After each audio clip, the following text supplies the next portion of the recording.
Mela, s-senjur li għad bil-vettura m'għandux liċenzja Maltija. Dan il-każ ma jistax isuqu l-van. Fit-tieni xahar mitwaqqif tiegħu l-Special Enforcement Unit fih dan Transport Malta qed iwettaq spezzjonijiet kontinwi fuq karozzi Y-plate u dawk ipparkjati ħażin fost oħrajn. Matulhom jinstabu sewi qabla liċenzja u oħrajn li m'għandhomx liċenzja u polza tal-assigurazzjoni fuq il-vetturi li jkunu qed isuqu. Jisiru wkoll spot checks skedati speċjalment fil-għaxija.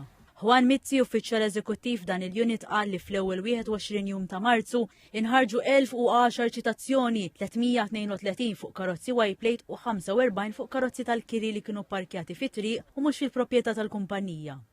Kuna ħafna Y-plates apparkjati, nsibu mhux ħażin nsibu 20 vettura bejwetu ieħor kuljum ipparkjati, l-alloġġ ma jagħmluhx il-biċċa kbira.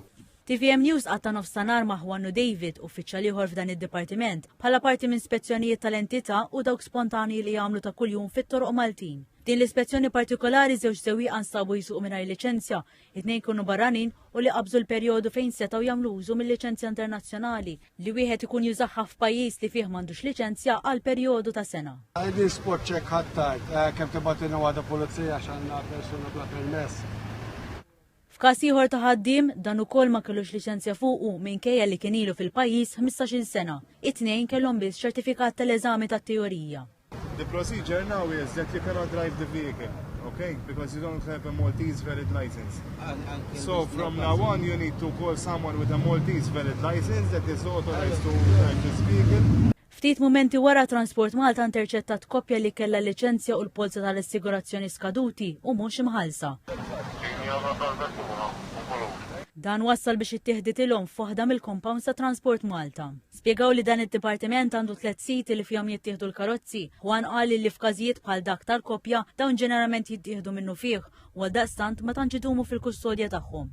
Każ ta' karozzi abbandonati fost oħrajn, il-karozza titwaħlilhom karta fejn is-sit ikollu ċans ġimgħa biex jiġbora. Jekk wara avviż fuq il-gazzetta tal-Gvern jibqgħu ma jittieħdux, dawn imorru għall-iskrepjar. Għalli karozzi ta' taxis ġieli ġew skrepjati kważi ġodda b'ħud saħansitra nstabur bla liċenzja u biex jveġġu fihom. F'ospezzjonijiet oħra ta' xufiera tat-taxi l-uffiċjal staqsew għad-dokumenti u biex jaraw il-fire extinguisher, f'każ minnhom dan kien skadut. F'każijiet ta' vanijiet kbar l-uffiċjali jaraw li t-tajjers ikunu f'qagħda tajba wkoll. Meta persuna jiġi mħarrek ovvjament mhux sieħu pjaċir. Iggergru dawk in-nies li tista' tgħid ma jkunux qegħdin fis-sow, għax min ikun qed fis-sow jibqgħu ħafna nies fit-toroq ringrazzjawna tax-xogħol li nkunu qegħdin nagħmlu.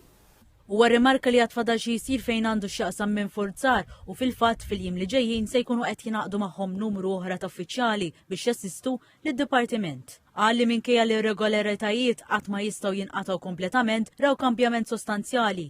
Temm jgħid li fejn qabel ta' kuljum kienu jinsabu 19-il persuna bla liċenzja, illum ikun hemm madwar 3 biss. L-istess tas-sewwieqa tat-taxi li llum rari jinstabu bla tags.